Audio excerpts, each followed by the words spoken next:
think about your creative superpowers in many different areas. So, it first comes to mind is the arts, whether that's visual arts or song or dance. But also remember, there's so many other ways we're creative. So ask yourself, where is my creative superpower?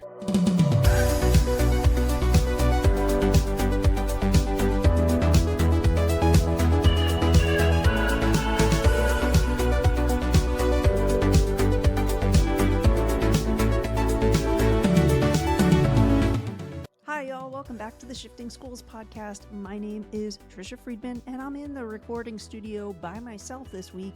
Jeff is yet again away on the road delivering more high-quality professional development.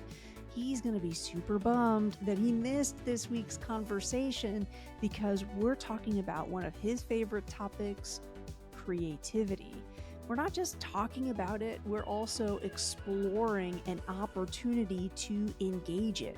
This week's episode takes a deep dive into the upcoming Crayola Creativity Week, which is happening January 27th through to February 2nd. The event is free. You can go ahead and register right now. And again, our special guest is going to talk a little bit about how and why you're going to want to do that. On the show this week, we are speaking with Sherry Sturman, who's a nationally recognized leader in child development and education. She's also a passionate advocate of creativity and the influence it has on a child's future potential. Sherry most recently helped Crayola launch its advocacy initiative, Campaign for Creativity, which challenges conventional perceptions on what creativity is. She aims to spark a new dialogue about the value of creativity and to help parents and caregivers incorporate more creative moments into their child's life. So in this episode, we're going to be talking about how we do that, how we encourage families, classrooms, and ourselves to embed more creative moments in our lives, and how actually getting signed up for and engaging with Crayola Creativity Week might be useful for doing that. We also talk about some of the other ways that Crayola is a real asset to us in education. So I hope you enjoy this conversation.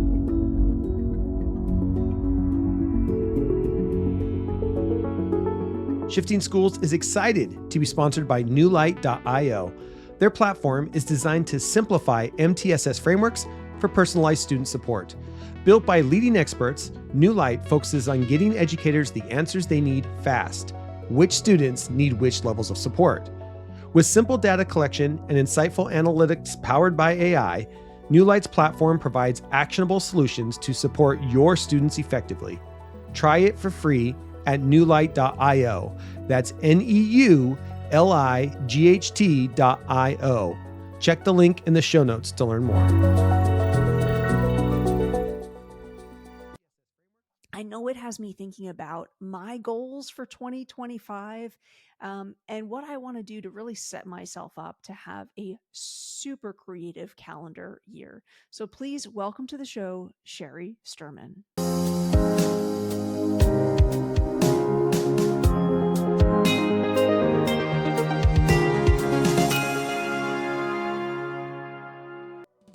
Thank you so much for being with us, Sherry. As anybody who's had anything to do with a school will know, special events can very much be sparks for creativity, for collaboration. CCW, or Crayola Creativity Week, looks like it's going to do both and maybe even a little bit more. Can you take us through what that week looks like and what an educator who's listening and learning, maybe for the first time that it exists, how can they get involved? Absolutely.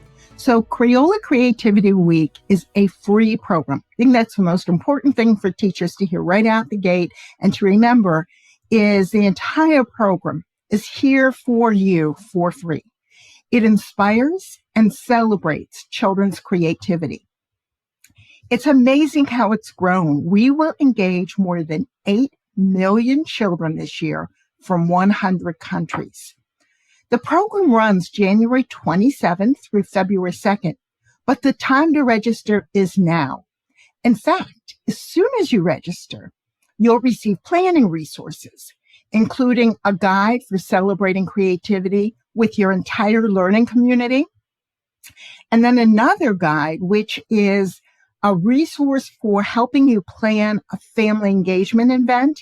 We know how important family engagement is, and we've got all sorts of resources and information for how to make one of those events focused on creativity.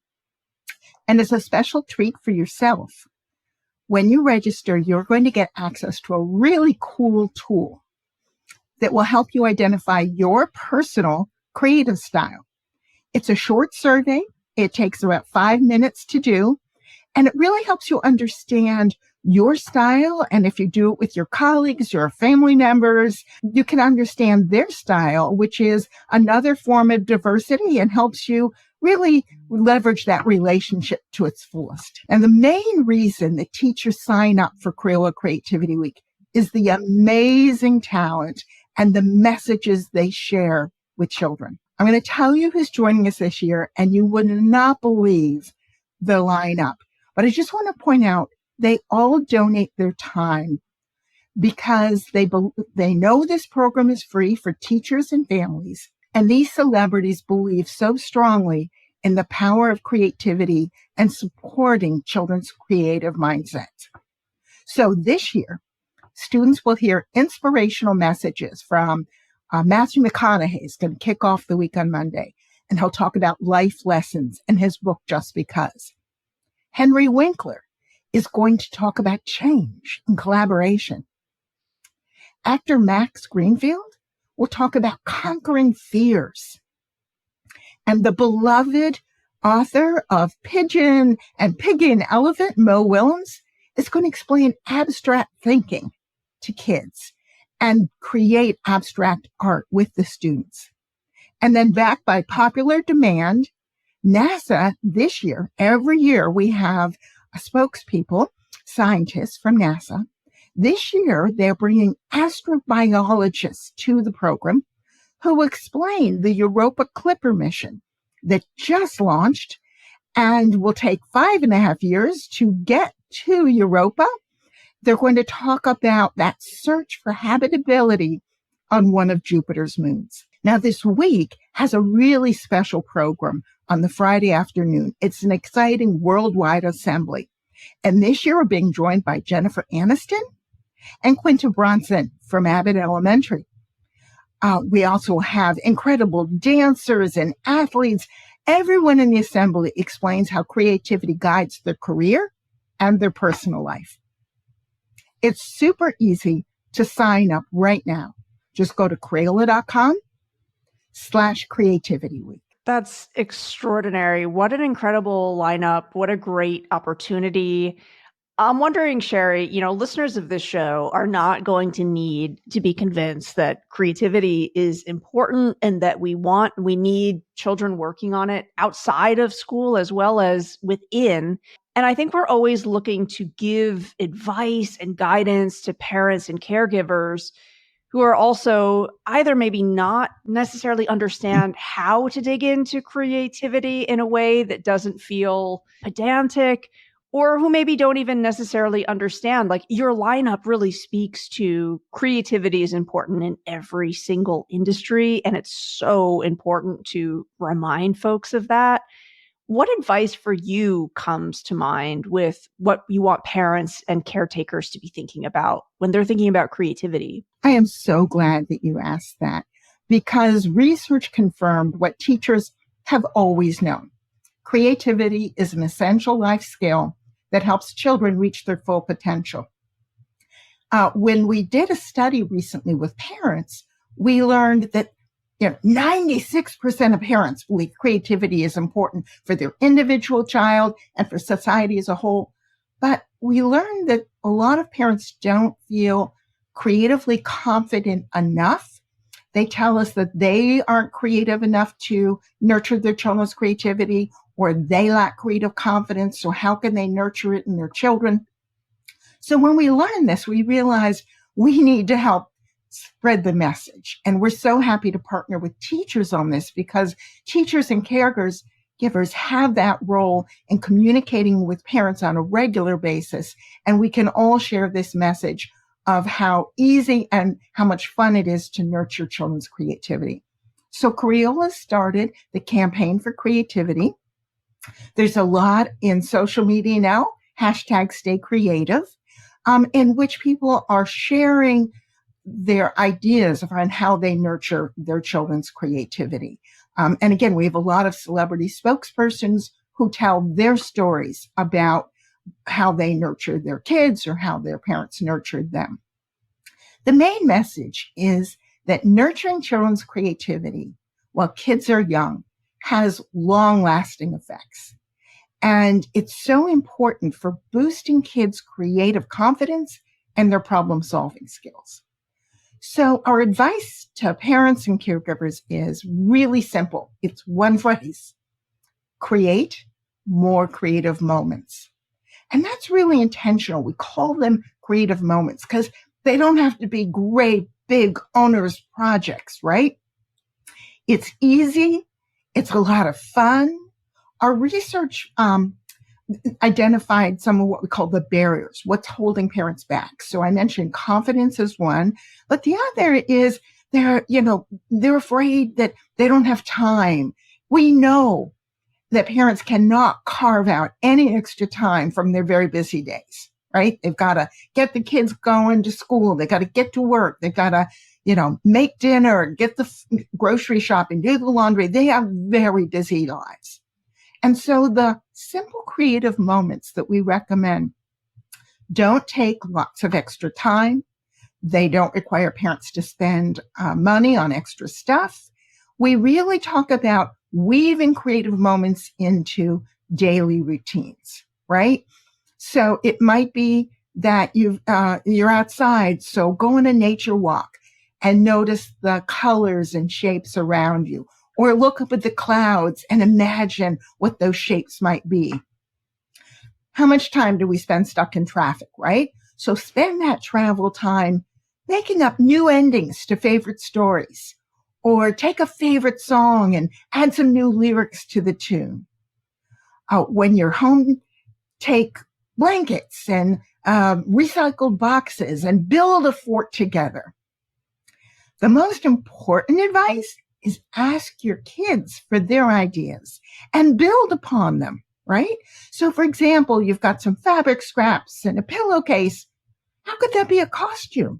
And what might that character do in a story? Or how could a piece of cardboard be transformed into a bridge over a puddle and create a whole story around that scene? The main point is to help children put their imaginations into action. They've got the ideas. They've got robust imaginations.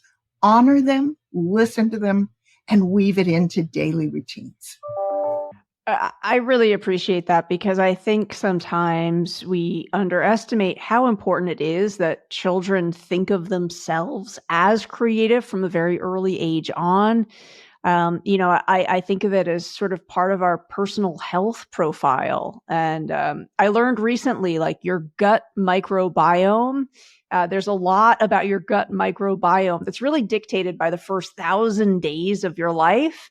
And I'm like kind of going to geek out later on. And I wonder, at what age do you maybe begin to solidify a definition of yourself as a creative being or not? And I think sometimes, as you were saying, we put the bar too high in terms of who gets to call themselves creative. I am by no means a skillful artist, but my wife and I enjoy watercolor painting just for fun. Like, we have a holiday tradition where we always hand make cards. And is it something that belongs in a museum? No. It's important to us. Is it fun? Yes. And is it good for us as a family? Absolutely. And I think about just that wellness benefit of taking a little bit of time to engage the creative self. And how, again, that's, as I said, I feel like it's good for me personally and for my relationships.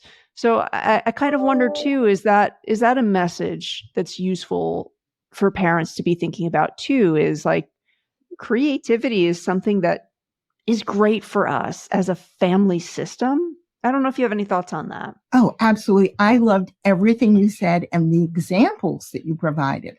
So when you talked about hand-created cards, there is something so incredibly special about that, because you're putting a bit of yourself on that piece of paper, and it could be abstract art, a blend of colors. You can play around with a simple crayon watercolor resist, right? Where you do some, just rough sketching, scribbling with crayon, and then you lay the watercolor on top, and the wax resists it. So it's always rather magical and unexpected.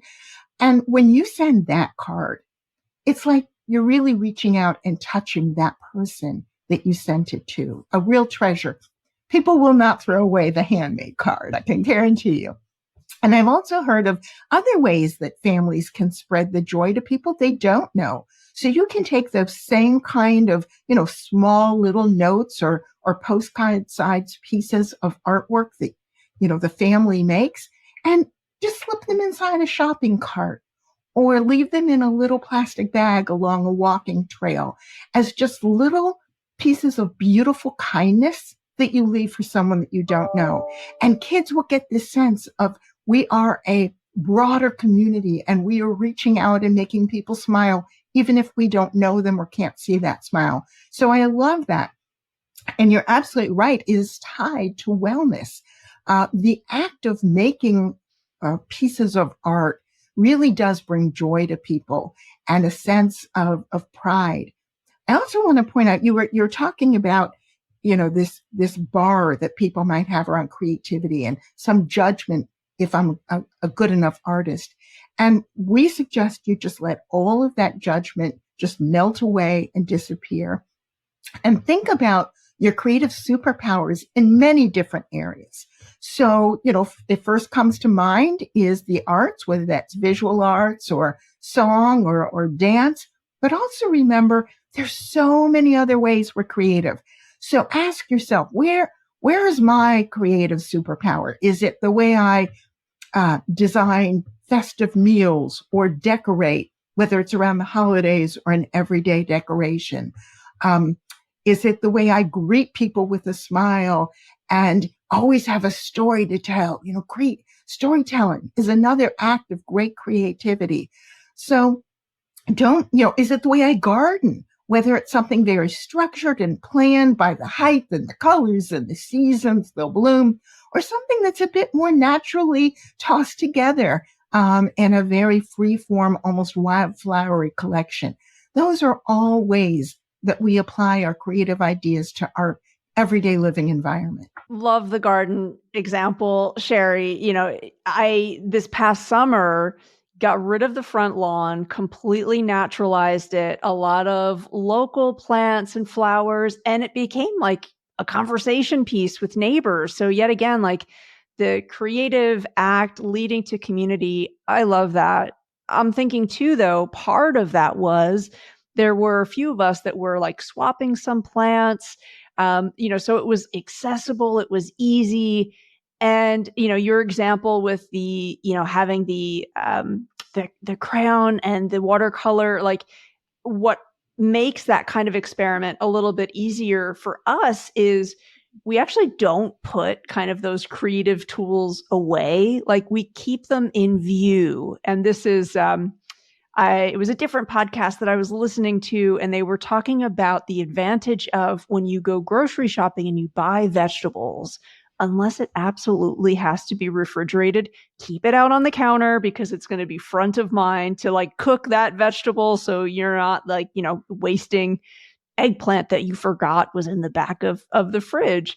And I'm wondering if you have any thoughts on what we can do with our spaces just to almost make a little bit of a reminder to make, to play, to do.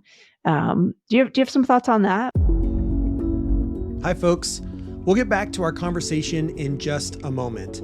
I want to talk a bit more about newlight.io, the AI FERPA compliant, that's our federal guidelines around privacy of student data, platform making personalized student support a breeze. Student privacy is huge in our schools, and New Light is big on privacy as well. It was one of the first questions I asked the co-founder, Jose, about. There are a few AI systems out there that meet the requirements to being FERPA compliant, and New Light does just that. New Light's IntelliTier platform is more than just a data collection tool. It's an AI-powered assistant that has been trained to truly understand the MTSS framework, student context, and school-specific resources.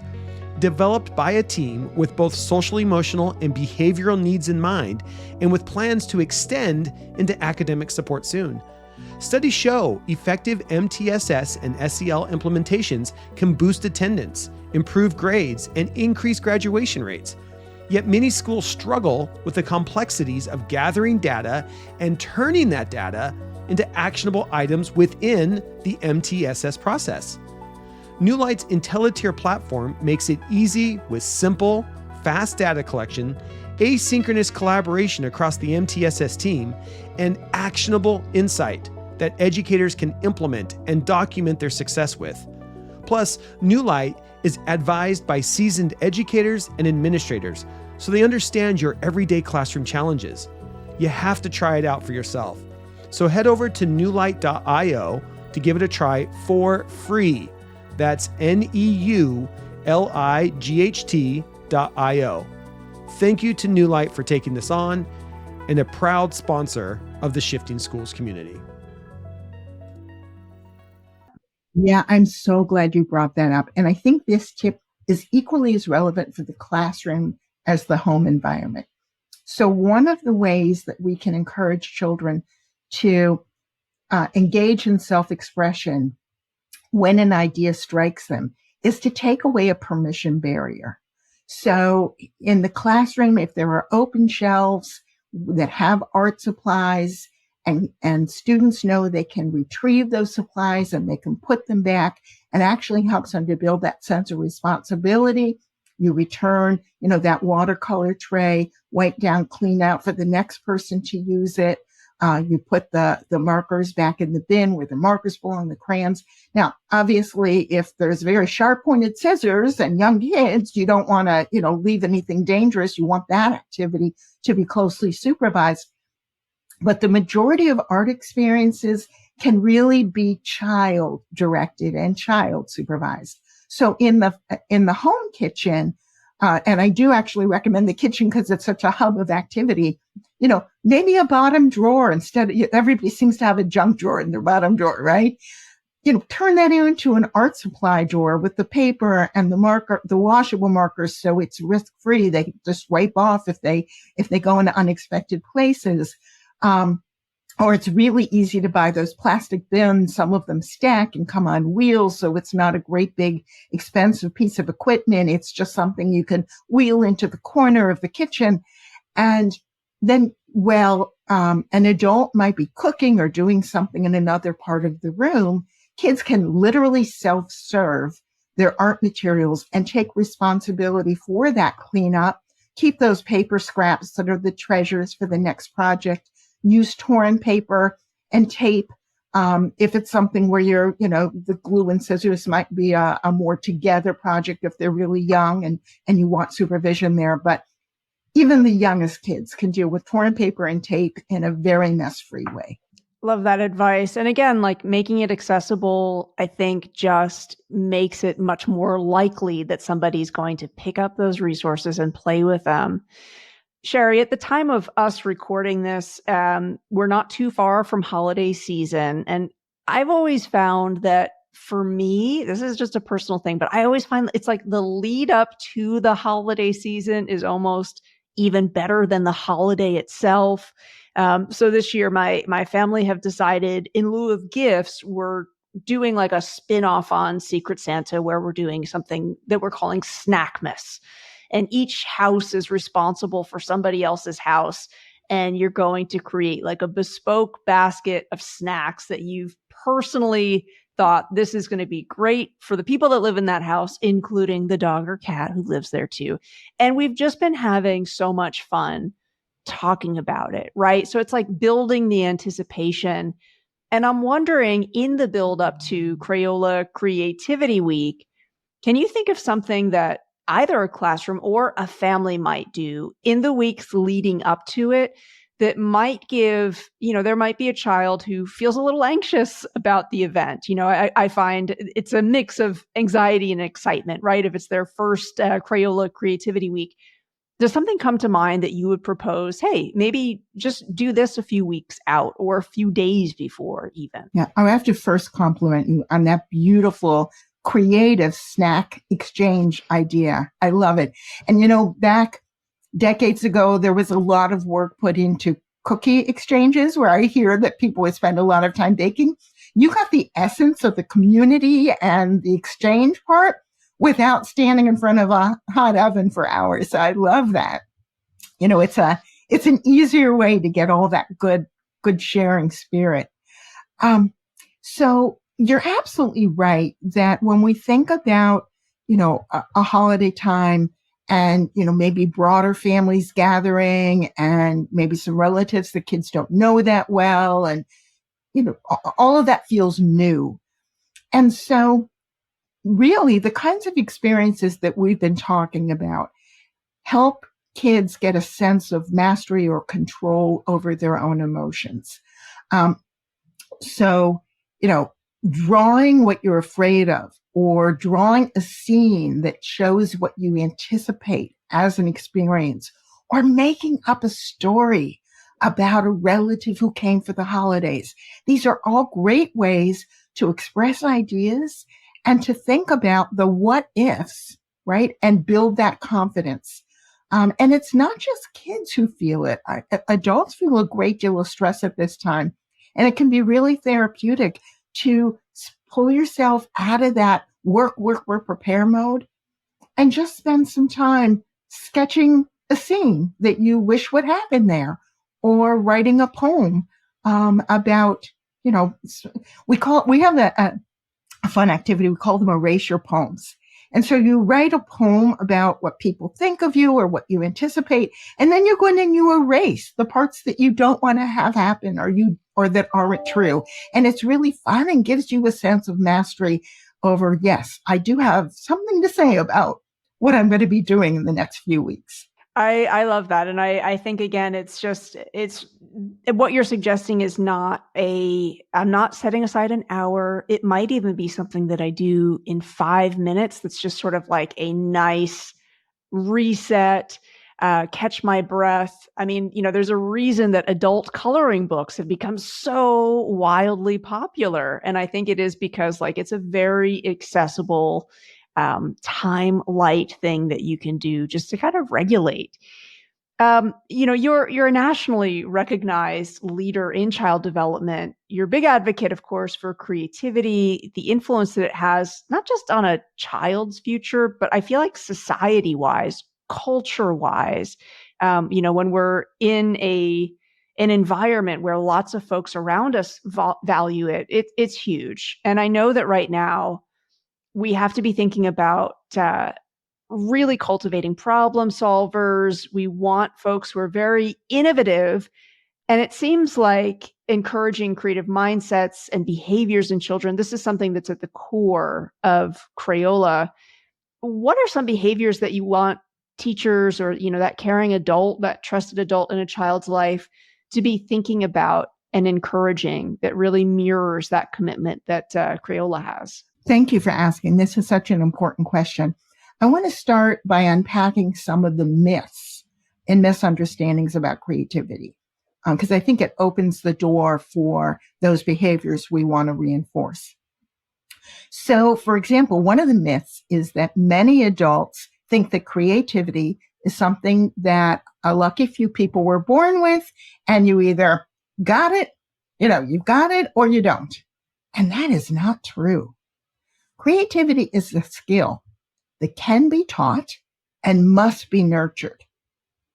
So parents and teachers can help boost kids' creative mindsets by listening to the children's ideas. Ask them for their suggestions on how to solve problems or an innovative approach to something, and honor their ideas by trying it out, right? The other thing that's super important is to demonstrate your own curiosity and sense of wonder. When children think that adults have it all figured out, it can be a bit intimidating. When we show that we don't know all the answers and that we are open to fresh new ideas, that opens that door for the child to be really the problem solver and the innovator and the hero in figuring something out that benefits the entire family or classroom. Another myth is when people think that creativity is only relevant for the arts or for kids who might grow into careers in the arts. And that is not true. In fact, creativity is one of the skills that employers continuously, every employment survey shows that employers are looking for creativity when they hire, and that creativity is used in every profession. Now, I mentioned when I described the Creativity Week schedule and themes that we have a relationship with NASA. And the reason that NASA developed a space agreement with Crayola so that it's a long-term commitment where they're helping, we work together on many programs, Creativity Week and our monthly programs, because they truly believe we need creative mindsets in every position, in every career. But what they point out at NASA is that for every astronaut that goes up, there are 1,000 people who need to be creative down here on Earth, making that mission happen. And they use so many different fields of science and so many different specialists. But the one thing they all have in common, they're creative. So I'd like to share with you what I call the 5 behaviors that support creativity. And not only do we want to encourage these in children, but the best way is to embrace them and be a role model for them as an adult. The first, coming up with unique ideas and new ways of doing things, even if we're not sure they're going to work out, right? So be a risk taker, but just keep generating new ways, new ideas. Number 2, keep an open mind. And part of what's implied here is that other people are going to suggest ideas that maybe you didn't think of or you're not that fond of, but be open to it, right? Because they might have a perfect solution, or together your ideas blend into that innovation. The third is always be considering new possibilities. Just because you think you have a solution doesn't mean there isn't a better one right next door to it or coming down the path. So new possibilities. And the fourth one is seeking new experiences. It is a little scary if you haven't done something before, but embrace it, seek it. That's where the learning happens. The strongest intersection of these new ideas comes when it is a new experience and a new problem you face. And the 5th of these 5 behaviors is my favorite. Be ever curious. Wonder why, ask what if, and showcase your curiosity to the kids in your life. I love that, Sherry. That really resonates with me. And, I think I also want to make sure I balance that, because I'm a huge advocate for curiosity too. And I think sometimes, people will hear us say that, they believe it, they get the passion behind it, but then it's also okay, but practically, how do I do this? And something that I think is like really cool that Crayola has done for Creativity Week is, if you go to the website, and of course we're linking to it in the show notes, you have the standards that this event aligns to, not just for the US, but for many, many countries. I don't know that I've seen another company, another organization lay that out so accessibly for so many different educators around the world. So I think the piece of, you can do these really aspirational things that matter, I would argue, more than ever. And also in terms of marrying it with the practical, getting organized, the reality that sometimes in education, you kind of have to have a rationale for why you're doing this. It's right there. It's free. It's easy to download PDF. So I really love that Crayola, I think, is thinking big and practical at the same time, which is something every educator has to do. So it really does feel like you had educators in mind with this to make it as accessible for them as possible. Well, I am an educator, and so I know the pressure that we're all under to say, well, this sounds like a great idea, but I have to teach what's in the standards, right? I have to show that this is a good use of time. So you're right. We have the standards alignment for 15 different countries. And I've had teachers say, it is so much fun to dance around in that section of the website and see what are the standards in the UK and in China and in Mexico. It's really cool. Yeah, I mean, I think that comparison is very informative. And then, lastly, I'll mention too, under content and resources, you do also have very specific, just additional supports for parents and caregivers. And the theme, again, is like accessible, not a burden. Many of them, we are just talking about like almost like microdoses of creativity. You have these very short lyrical learning videos. So it's not somebody, who's going to have to give up hours and hours to figure this out. It really is kind of very easy, I think, for a family to engage and get involved in this learning. So clearly, yep, you had that educator perspective and hat on. And two, I think like you're really understanding families are also super busy, right? Absolutely. And we have over a dozen nonprofit education association partners from the National Art Education Association and the School Librarian Association.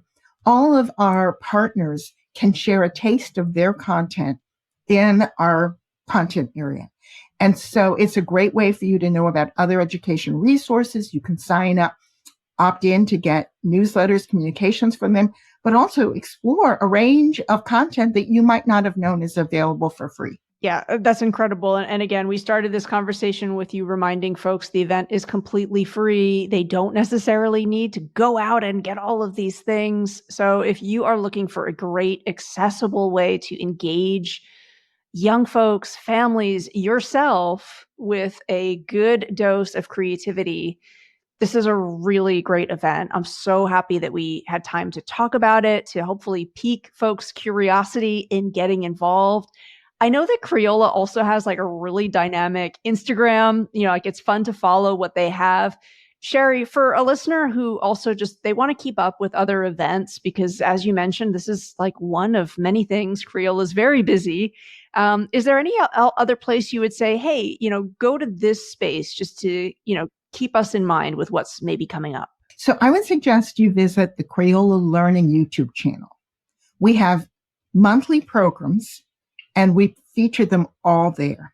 So it's a wonderful, living, breathing library.